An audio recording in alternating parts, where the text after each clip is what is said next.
Bom dia, sétimo ano. Vamos dar início, turma, às nossas aulas, né? Nosso retorno às nossas aulas online, né? Sejam todos bem-vindos de volta, né? E também vamos dar início ao nosso módulo 2, né? Começando aqui pelo capítulo 3, né? Que se chama Estudando Seres Vivos, Animais Invertebrados 1. Essa primeira parte, gente, da explicação, como o capítulo de vocês é grande, a gente vai fazer daquele jeito que a gente faz em sala de aula, né? Vamos dividir as explicações em partes, né? E essa primeira parte é referente às páginas 204 a 211, viu? Começando bem aqui na 204, ó, classificação dos seres vivos, né? Coloquei bem aqui nessa foto. O que a gente tem que entender, gente? Ó, quando falamos de classificação, né, temos que ter a ideia de quê? Né? Primeiramente, de organização, né?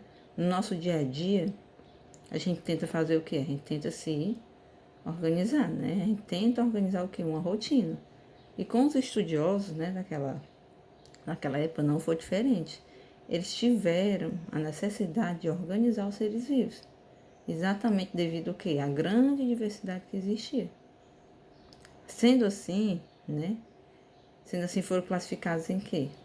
Né? Em diferentes grupos, né? Eles fizeram essa divisão e classificaram em diferentes grupos, só que dependendo do quê? Do objetivo de cada estudioso, que cada um tinha sua maneira de fazer essa classificação, né? Essa imagenzinha bem aqui que eu coloquei, gente, quem é? Aristóteles, né? Você já ouviu falar? Que classificou os seres vivos em 3 grupos. Aí ele classificou como? De acordo com a sua importância. Ele até coloca bem aqui, ó. Ele coloca aqui a árvore, ó. No primeiro nível, né? Que como fosse o primeiro grupo que ele chamou, né? No primeiro nível estavam os vegetais capazes de nutrir e se reproduzir, né? Então, no primeiro grupo ele botou o quê? Os seres vivos que conseguiam produzir seu alimento e se reproduzir, né? Gerar outros, né? Descendentes. Já no segundo grupo, né? Que ele chamou no segundo nível, né?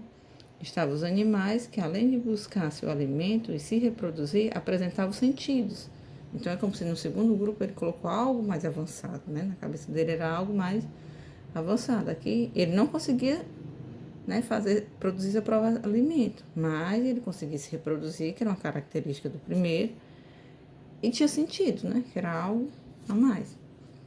Já no terceiro nível, né? Que é o terceiro grupo, estava o ser humano, que além das características descritas para vegetais e animais, apresenta capacidade de raciocínio, né? No caso aqui, ele acha, né? Achou que era mais evoluído do que esse, né?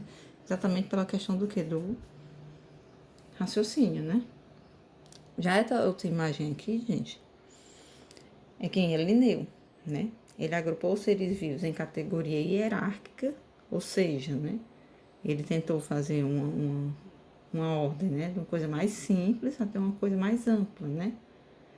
Na época, Linneu era conhecido apenas, né? Na época, Linneu conhecia apenas o quê, né? Os 3 reinos, né? O animal, o vegetal e o mineral, né?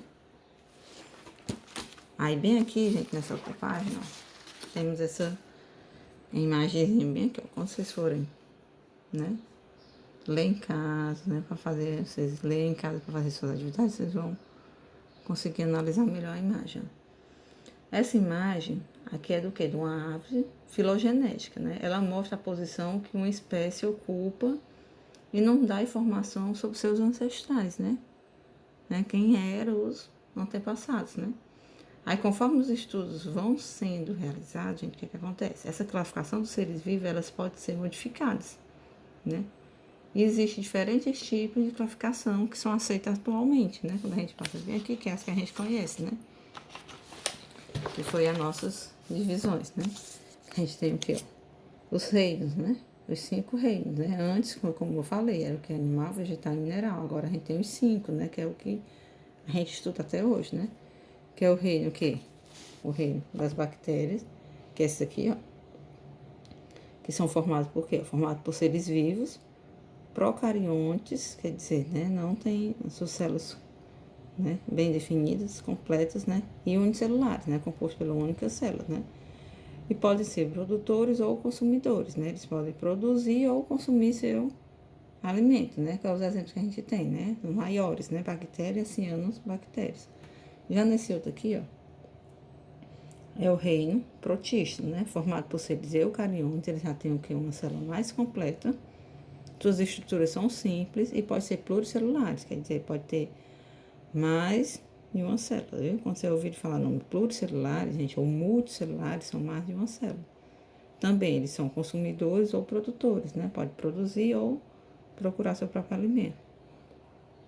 Outro reino, o reino dos fungos, né? Formado por seres eucariontes, também células completas. Unicelulares, já aqui, gente, a gente vai encontrar seres que têm uma única célula, que são unicelulares, e vamos encontrar exemplos de seres pluricelulares que têm mais de uma célula, né? E eles não são fotossintetizantes, quer dizer, eles não conseguem realizar fotossíntese, né? Eles têm que ir em busca, né? Obtém o alimento dele através da matéria orgânica, né? E os exemplos que a gente tem é o cogumelo e as leveduras. Já aqui, né? Que acredito que é um que a gente conheça mais, né? Que seja um animal vegetal, né? O reino das plantas, né? Que é o reino vegetal, né? Formado por seres vivos pluricelulares, né? Mais de uma célula, eucariontes, né? Células completas e fotossintetizantes, né? Consegue produzir seu próprio alimento. Né? Exemplos, né? Tem vários, né? Árvores, gramas, arbustos. Tem milhões de exemplos. E já esse aqui é o reino animal. Também formado por seres pluricelulares, mais de uma célula, eucariontes, né? Células completas e não fotossintetizantes, não realizam a fotossíntese, né? Exemplos, né? Mamíferos, aves, répteis, insetos, crustáceos. Vai ter vários exemplos. Passando bem aqui, gente, para essa página bem aqui, ó. A 208, vamos ter assim, ó, classificando os seres vivos, né? Aí essa imagem aqui, o que ela mostra, ó. Como foi falado antes, gente, né? Como foi falado antes, houve uma classificação hierárquica, né? Onde os seres foram divididos em categorias, né? Isso para facilitar o aprendizado da gente, né? Que é exatamente essas categorias que são as ordens que eles foram, que essas ordens bem aqui, ó. Que a gente tem a ordem do mais simples até o mais amplo, né? Que foram divididos em quê? Em espécie, eles juntaram os animais que tinham a mesma espécie, aí eles foram gênero, família, ordem, classe, filo, até chegar onde? No reino, que é o que abrange mais animais, né? Bem aqui, gente, na outra página, temos a questão da nomeando os seres vivos, né? Exatamente o que é que aconteceu também, gente. Como a diversidade de seres vivos é muito grande, né?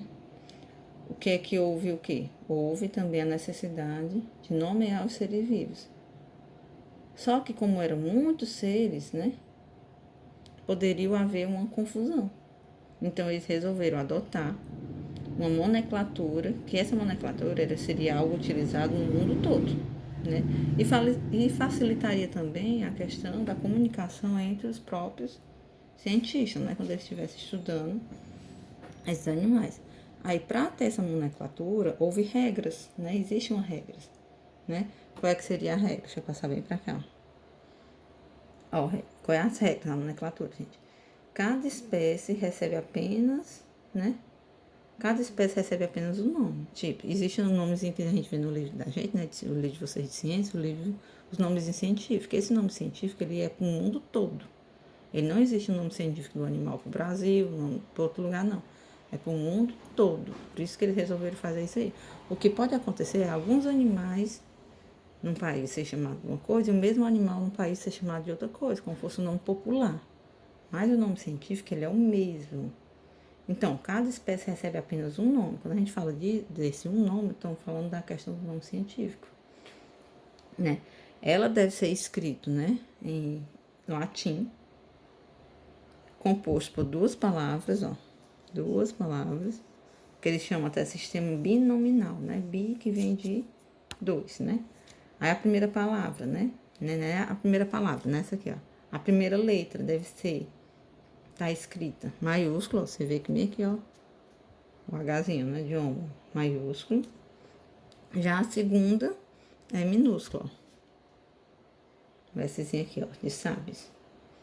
E algumas, né, vezes a palavra vão estar sublinhada, né, quando vê o nome científico, né, ou ela vai estar lá sublinhada, ou ela vai estar em negrito, né, naquele bem escuro. Isso aqui é a regra da nomenclatura, né?